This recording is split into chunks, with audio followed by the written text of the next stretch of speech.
You're listening to Indiana Originals Radio, leading local living. I'm going back to Indiana now.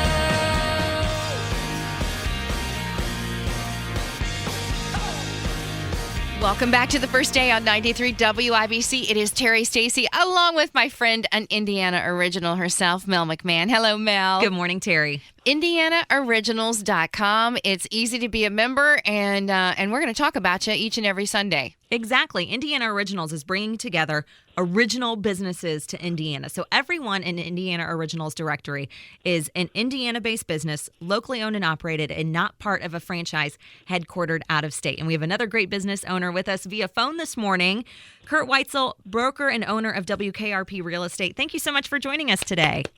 Hey, I'm glad to be here. Thanks for having me. I'm excited. WKRP, really? Honestly? The TV show? The TV show? Uh-huh. I love it. I love it, too. I think that's really funny. How long have you been in business? I started this company in 2008. Yeah, I have the gift of timing in real estate, so... That's a tough time to start a business. We'll get back to that in a second. But had you seen WKRP in Cincinnati before you came up with this name?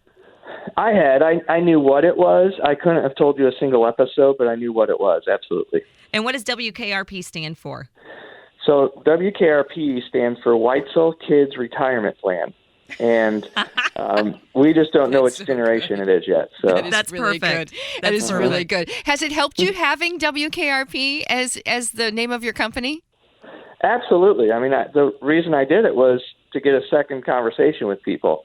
When I started, there was a lot of competition, and I needed recognition, and the first thing I thought was I need something catchy. So, yeah, absolutely.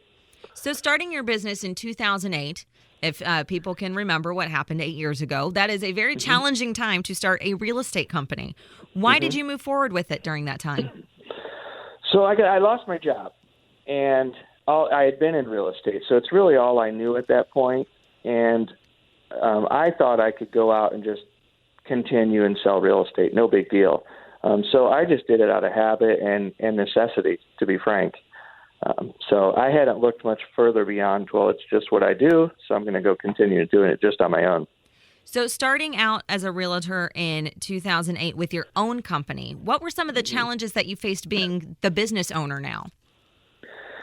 Well, no business, no revenue, all the stuff that people talk about on how to create a big business did not exist to me at that time.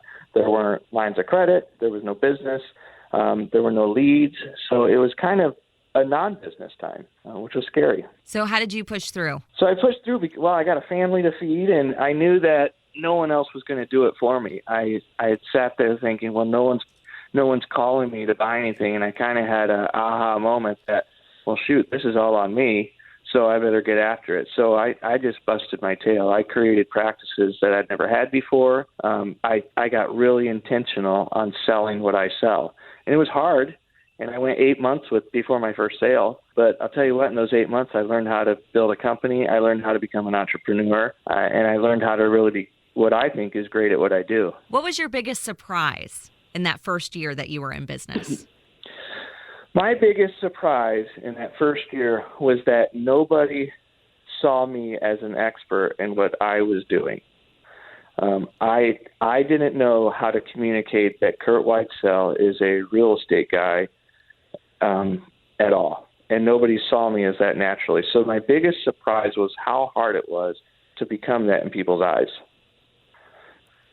It's interesting. I'm like almost in shock by that, because you go into business because you're an expert at something.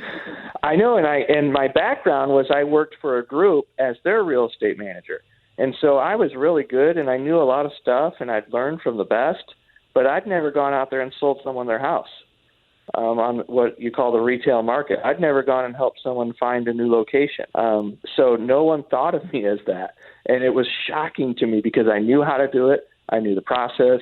I was their best resource in my eyes, but they didn't view it the same way. Wow. Well, Yeah. It's mind-boggling, but it's so eye-opening at the same time because, I'm thinking, my position, I'm a small business owner, and that's right. I mean, what do I know about local? I have to kind of prove that I'm the expert as well. And now, Curt, I'm seeing yourself, I'm seeing WKRP everywhere. these days. I see it, out in the middle of nowhere. I see it in more, city-focused areas. Obviously in Westfield, that's huge. And over the last 8 years, you've learned a lot about being an entrepreneur, and you've become very supportive of entrepreneurs as well. Tell us about the union in Westfield. So the union is exactly what I wanted when I started. I needed a place that was inexpensive, but networking and connected. The union is a place for small business to start, connect, and grow their companies, whether they're on day one and they're trying to figure out how to take an idea into an actual company, or whether they're a company that's trying to expand and grow. I wanted to create that safe space for that.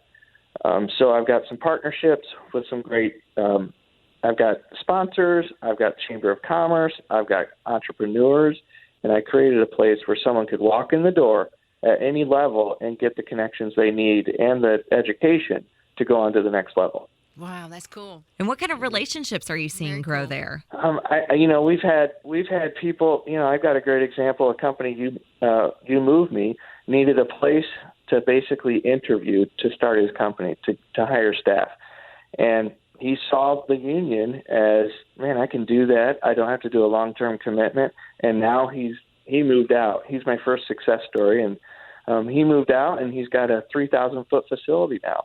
Wow. But inside the space is where he created his first business and where he got his first sales and his first connections. So I love that. And so that's your goal, to help them move on, right? Absolutely. I want to see people move out of my space. This is called the union, right? How can people learn more about the union? So it's called the Union Westfield. We've got a nice website, theunionwestfield.com. Our social media is phenomenal. We've got a Facebook page, The Union Westfield. You can like stuff. You can follow us. We're all over on Instagram and Twitter. So we definitely have a social media and web presence. They can also come by.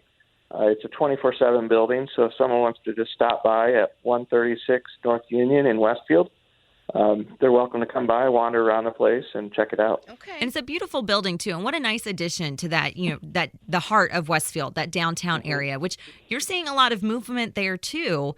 And a lot of people refer to you as the Westfield expert as well. What's the latest project going on near you?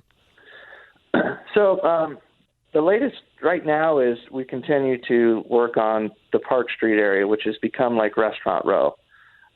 Park Street was just a bunch of houses a couple of years ago, but with the investment of Bob and Michelle Beauchamp and my real estate knowledge and just a cool market, we continue to add restaurants. So that's kind of the neat thing, is we keep adding restaurants around Park Street and the Grand Junction Plaza. It's really exciting. Mm-hmm. What's next for you? You have the real estate company, you have the union. What else is on your bucket list? I don't know. I love real estate. I'm having a lot of fun with it. I don't know if I'll do it forever. I doubt it. But really my focus is on running a really good real estate company and growing it. But also I want to see the union as a great success. I want to see companies come out of here, and I want to see downtown Westfield thrive from it. So that's really the most exciting stuff in my world. Well, Curt, at Indiana Originals, we're behind you 100% with your efforts. I appreciate that. You're just doing a lot for the community, more than just real estate, but really, being an advocate for Westfield as well. Your name comes up a lot, and we're just so thankful to have you in Indiana Originals. We're thankful for having you on the show today. Well, thank you very much for having me. Westfield is the best field, so... I like it. I love it. It's great to meet you, and come back and see You us. too. Come back Absolutely. and see us. All right, Mel McMahon, IndianaOriginals.com. We will see you next week. Thanks for having me, Terri. In fact, very soon we're going to be doing a Colts game together. Yes, we're going to be doing so a Colts excited. pregame together. So look forward to having you with me that entire time. WIBC and WIBC.com. Thanks for listening to Indiana Originals Radio. Check us out at 93 WIBC Sunday mornings at 10:45. I'm going back to Indiana. And visit IndianaOriginals.com to find local businesses near you. Indiana Originals, leading local living.